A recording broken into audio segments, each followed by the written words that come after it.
All right, hey, welcome back. This is part 2 of clarifying your calling. Last time we went through the first 2 elements of clarifying your calling, which is to discern the internal call, right? How the Holy Spirit is working inside of you that set your heart on fire, and that you have this growing desire to disciple others and a burden for the lost, like all of those internal calls. And then we talked about the second part, which was the external validation, meaning that it shouldn't just come from inside you, but it should be validated by other believers in your church and in your life. Okay, now we're going to pick up today with number 3 and then move on to the end of the video. Enjoy. Right, but it goes beyond that. The third thing that I want to make sure that you understand is that this is probably not going to happen right off the bat. You're not going to sense this and then step into ministry within a couple months. I mean, maybe that happens to people, but I don't think that's the norm. It certainly wasn't the case for me. Like I said, it took me 10 years to go from the initial call to then stepping into the pastorate. 10 years, right? And a big chunk of that was a season of preparation and pruning. Right? You have to understand, right, that there are parts of you that need to be pruned off. Okay, and we all have it because we're all sinful. We all fall short in certain ways. Right? That there are parts of you, right? And I want you to think about this. If you have been through a prolonged season of waiting, like maybe you're kind of like I was, and you've been waiting for years, like 8 to 10 years, and you're wondering if God is ever going to make good on His call and actually place you where He wants you to be, recognize that it would be far worse for you. It would be far more dangerous for the people who are going to be submitting themselves to your leadership if you stepped into that pastorate with all of these issues still hanging on to you. Right? This is a mercy that God gives us, that He actually takes the time to prune us and prepare us before He actually hands over the reins of a church to us. Right? So again, is your patience being tested in unexpected ways? Are you experiencing delay after delay after delay, and you feel like maybe you misheard God? I want to encourage you, right? He does this for all of His leaders. He prepares them because it's a mercy and it's a blessing to us, and it will be a blessing to our congregation if He does that ahead of time, instead of us trying to be pruned while we're driving that car down the road. You just don't want it. You don't want it to unfold that way. Trust me. So before being sent, God often brings planters through a refining process. Right? A refining process. John 15, Jesus talks about how He is the vine and we are the branches. But specifically in verse 2, He says, every branch that does bear fruit, He prunes, so that it will bear even more fruit. Right? So there's a process. There are parts of us that are unfruitful, right, at best. They are diseased and damaging at worst. And those things need to come off before we step into leading a church. Absolutely. So between the initial call and the commissioning is this extended time of preparation. And I want you to be prepared ahead of time to understand that you are going to go through this season if God is calling you. Okay, so a time of preparation and pruning, right? It's not a detour. It is not God's judgment on you. He's not frustrated with you, right? He loves you, and He wants you to be the most effective pastor, right, for that particular congregation, for that particular county or town or city. Okay, so this is where trial shapes your humility, your faith, your endurance, like everything, because the preparation is a trial. It hurts to be pruned. It's not comfortable. Right, but throughout Scripture, I want to encourage you, right, those called by God are almost always shaped, right? They're always forged in the crucible of waiting and trial and hardship. And so just to give you a couple of examples, the first one is Moses. Right? He spent decades in the wilderness before confronting Pharaoh and leading his people out of Egypt. An extended period of time in the wilderness. Just look at Exodus 3 through 4. Okay, look at King David. He was anointed king, right? But before he got the throne, God was dealing with his predecessor, King Saul, who tried to kill David multiple times. He'd chuck javelins at his face. And David would have to go out into the wilderness, into hiding, in these prolonged seasons of wondering if he was even going to survive these things. And yet through it all, God was preparing him, right, to be an effective leader and to be a man after God's own heart.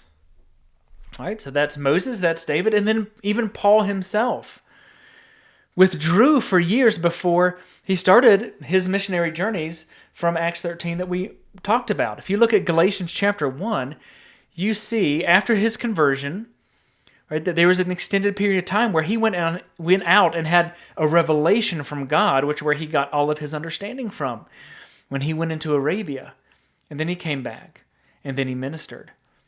All right, so if you are in one of these seasons of preparation, you are in good company. Don't get frustrated. Don't get frustrated. Right? Don't be discouraged. This is a work of God in you.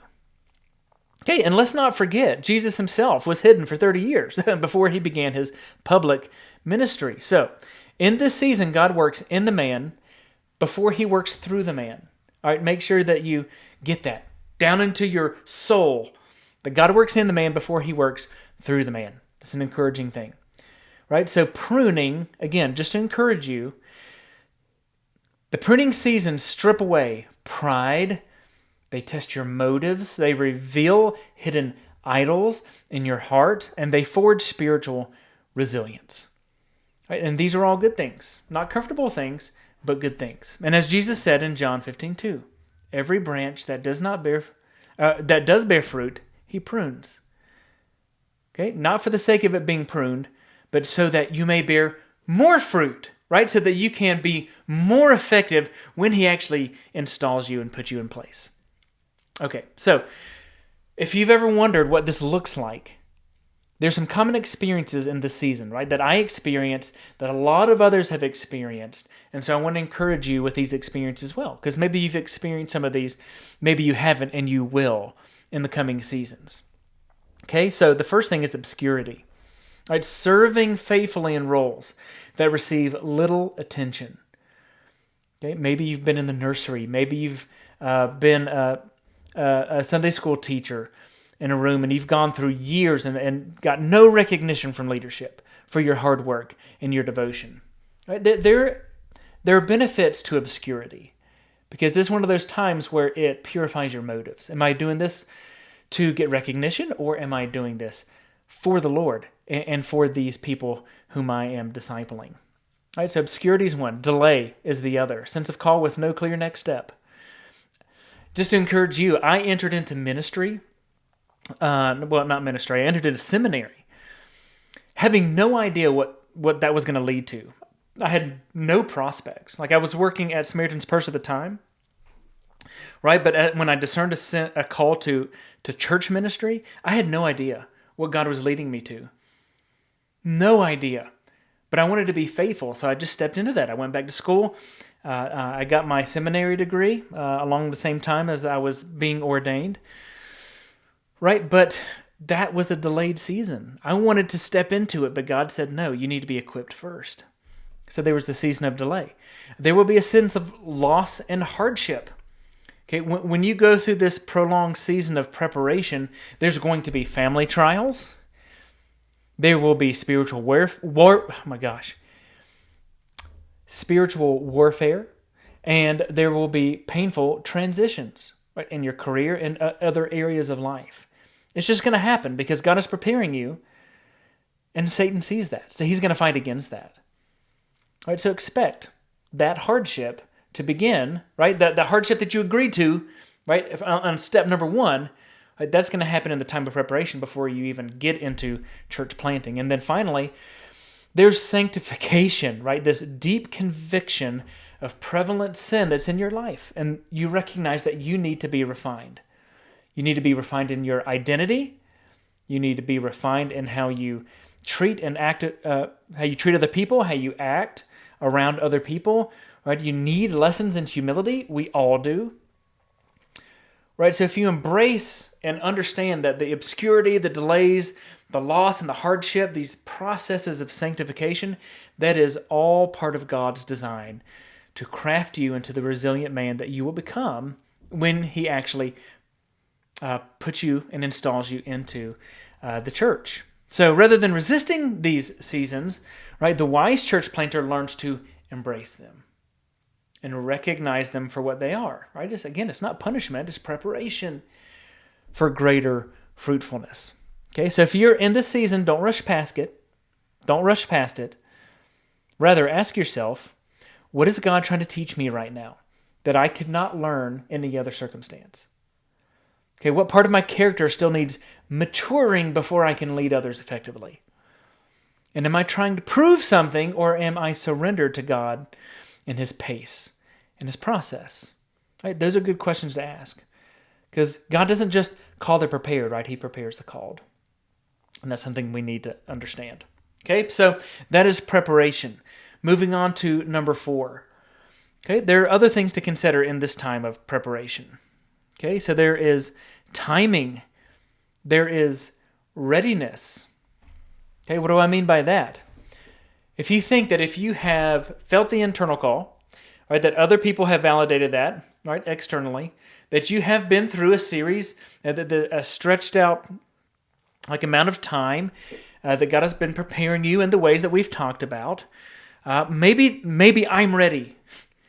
Like now's the time, and you want God to pull the trigger and to put you in place. Okay? But there are other things to consider. There's timing. If you want to lead a church, then the people there need to be ready for you. So it's not just about your own readiness, it's about the readiness of the church that you're about to lead. Right? That community that's going to have this new church planted that's going to start reaching out and affecting the community. Are they ready? Are they ready for you to come? Or are there other things that need to be prepared first? Okay, so even if you've been prepared, so you've been called, you've gone through a time of preparation, okay, now you want to be commissioned, that even though God is saying go, he may not necessarily be saying go right now because of these other factors. So consider these 2 different scriptures. Proverbs 19:2 says, "Desire without knowledge is not good. How much more will the hasty feet miss the way?" Okay, so you may be ready, right? But what you're stepping into, right? The house maybe hasn't quite been built yet. And if you're too hasty to step into that leadership role, right? And the people there aren't ready for you, the whole thing may fall apart. And that's not what you want. You want long-term success. And so you still need to wait on God's timing, right? Don't be hasty and miss the way. And then secondly, Ecclesiastes 3:1 says, there's a time for everything. Now, Solomon goes on to list a whole bunch of things, but I want to encourage you, in this season of preparation, there's a time for everything. There's a time for your preparation. Then there's a time of preparation for the church and the community. And when the timing is right for both, then God will push you into it. All right, so just make sure that you understand that. Okay, so let's talk about some of the elements of the timing and readiness and how you need to have wisdom for all of the elements involved. The first one is spiritual maturity. So a church planter is not merely starting a service, like a service to a community. You're shepherding souls. You're shepherding souls. The weight of pastoral responsibility demands a deep walk with Christ, a heart for people, and a theological conviction that is rooted in the gospel. So take the time to understand if all 3 elements are in place in your own heart, in your own life. Okay, so again, we're speaking to you personally right now and your emotional health. Right, church planting exposes leaders, A, to spiritual warfare, but B, to criticism, C, to loneliness, and D, to burnout. Because you're wearing all the hats, you are doing all the things. Right? So a man must know how to process pain, disappointment, and conflict in Christ-centered ways.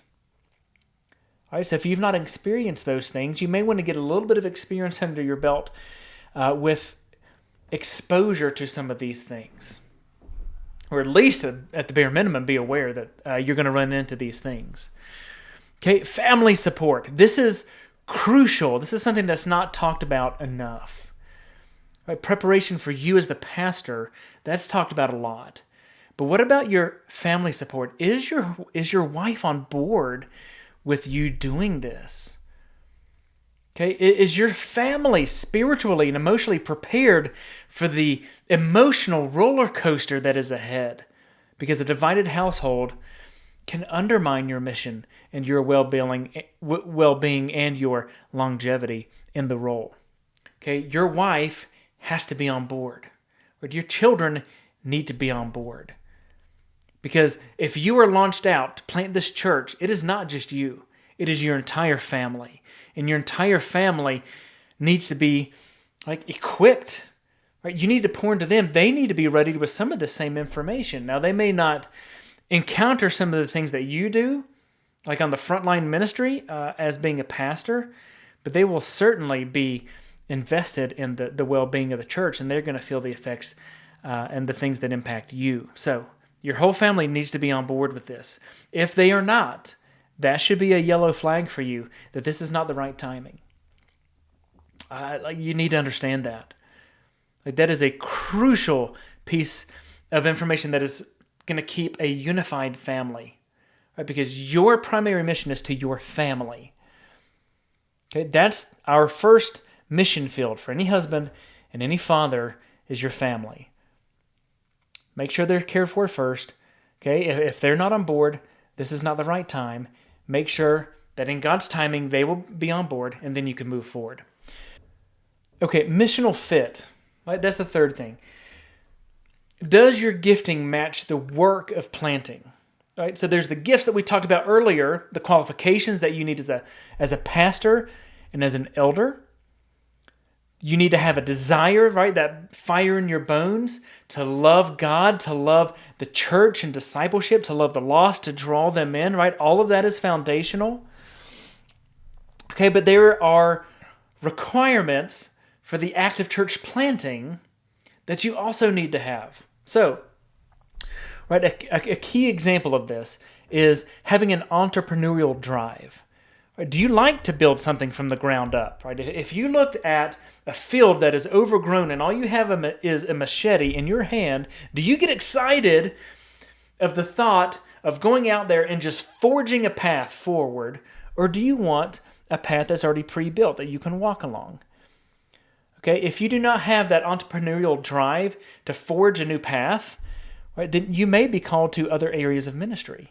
Because when you start a new church, you are literally building something from the ground up. It's like in the business world that you have created a new startup, and you're going to be doing everything yourself. There has to be at least a level of excitement about doing that, because that is going to give you resilience along with everything else that we have talked about already. Another thing is flexibility. Right? That's something so simple to think about, but if you are not flexible, like if you have a set schedule and you don't like when that is disrupted, man, you are going to struggle being a church planter because you have to be flexible all the time in every facet, right? Because you're literally building something that hasn't existed before, right? So when I talk about missional fit, I'm not necessarily talking about the gifting, but I am talking about the work that is required for church planting, right? And not all pastors are planters, and that's totally fine.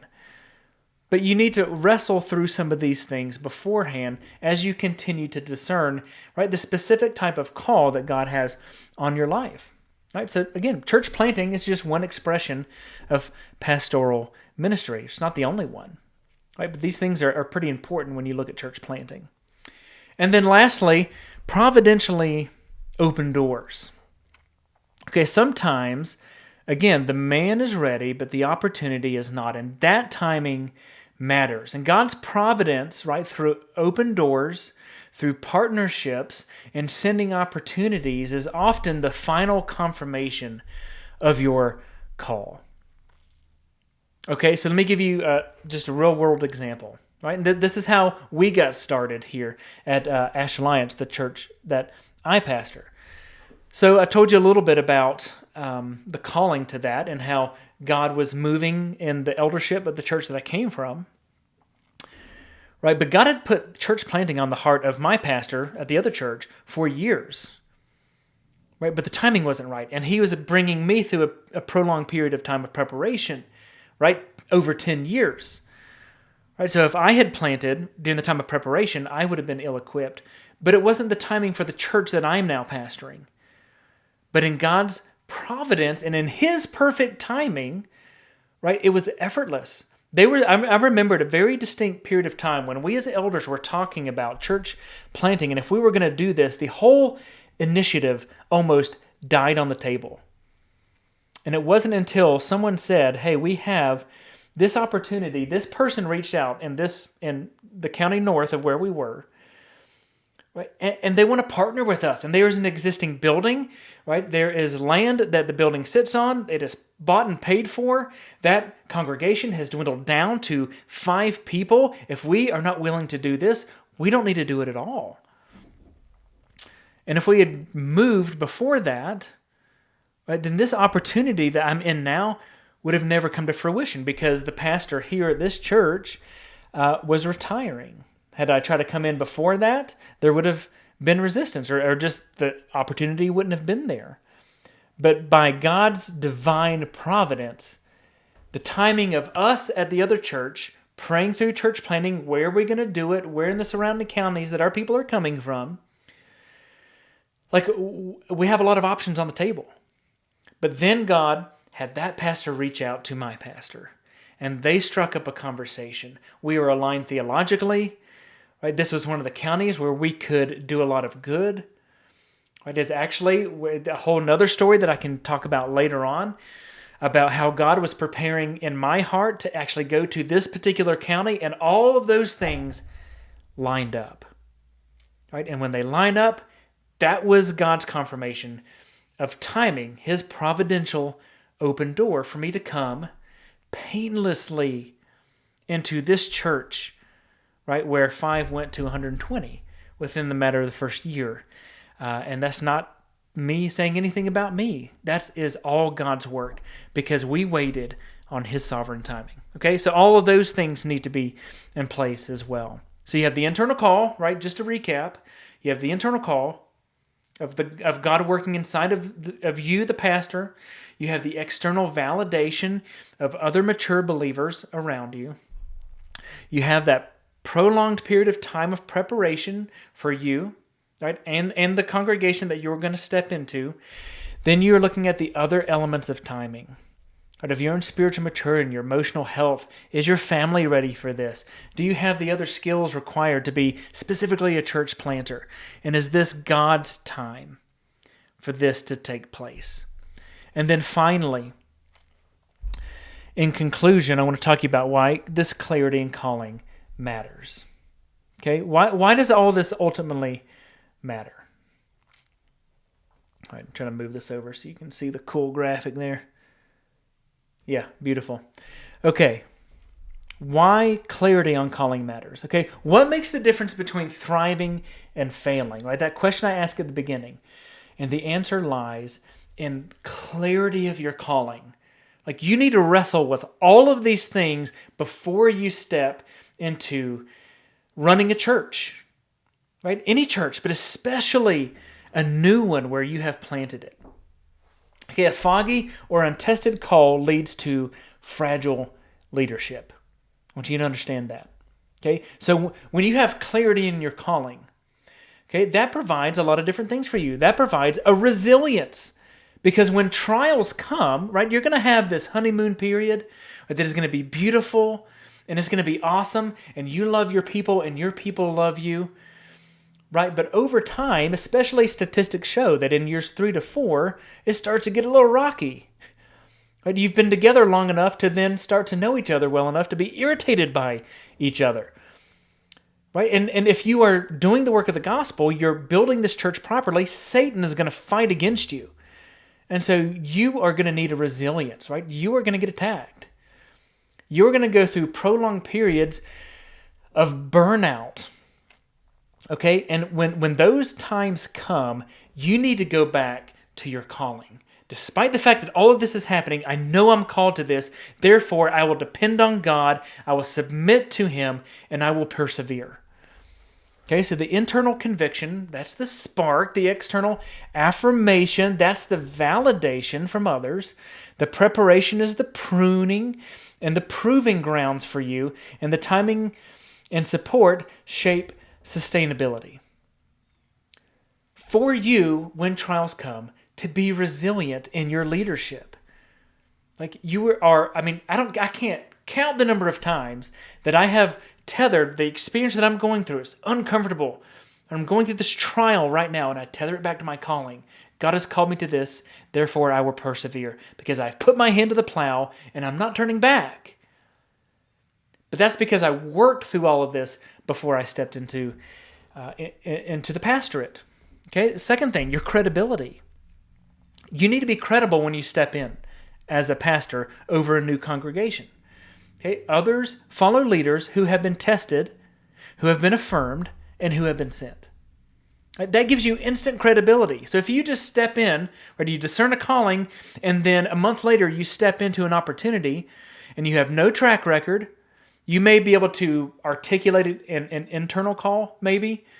But if you haven't been sent from another church and you haven't been validated by them, you haven't gone through trials and shown that you have a godly perseverance about you in humility, then you don't have credibility in their eyes, to be their pastor long term. And you want that.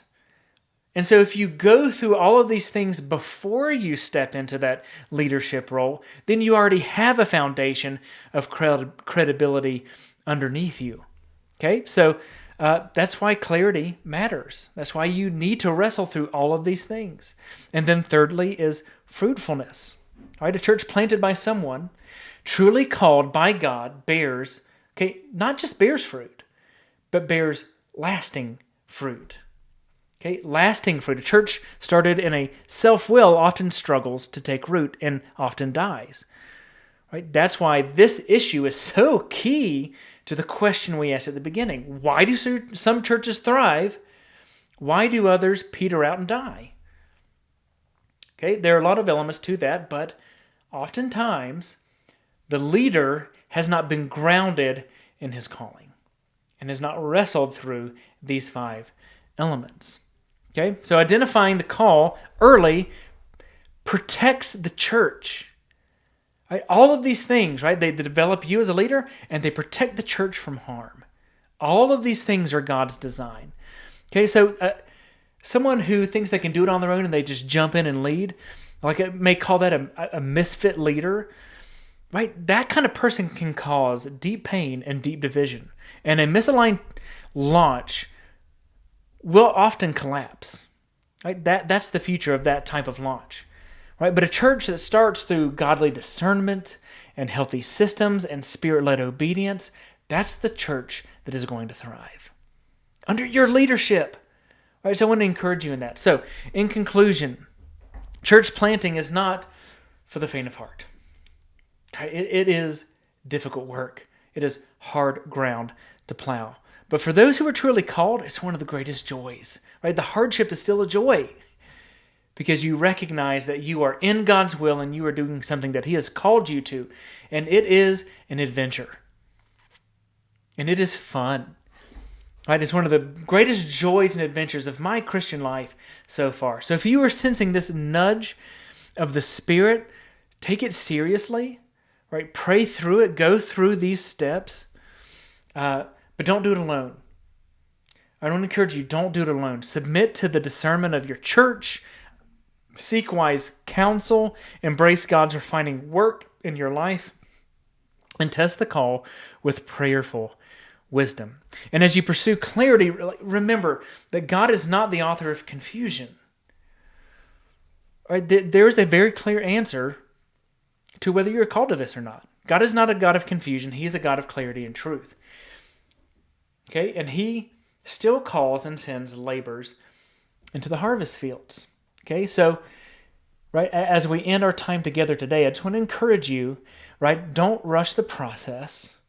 This takes time to unravel.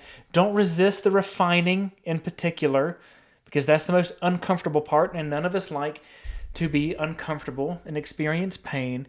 And do not go at it alone. You need other brothers and sisters around you who can encourage you, who can speak into you, and can walk this road with you. So when you're called, and you understand that, when you put your hand to the plow and you make that initial push, go in the power of the Spirit. Like, recognize that this is God has called you to this with the blessings of the church who is sending you, right? And in confidence, right? Knowing that you are walking in obedience to God's call. All right, so that's it for today. My name is Nate Roden. Thank you for taking the time to watch this video. If you have any questions or concerns, I encourage you to leave a comment in the comments below, or better yet, join Harvest Lab. Right? There's a 7-day free trial where you can engage with the community. I'm very active on there, so you can come in and ask me any questions. But most importantly, I want to be a resource for you because I want to see you succeed in your calling. So until then, take care, God bless, and we'll see you later.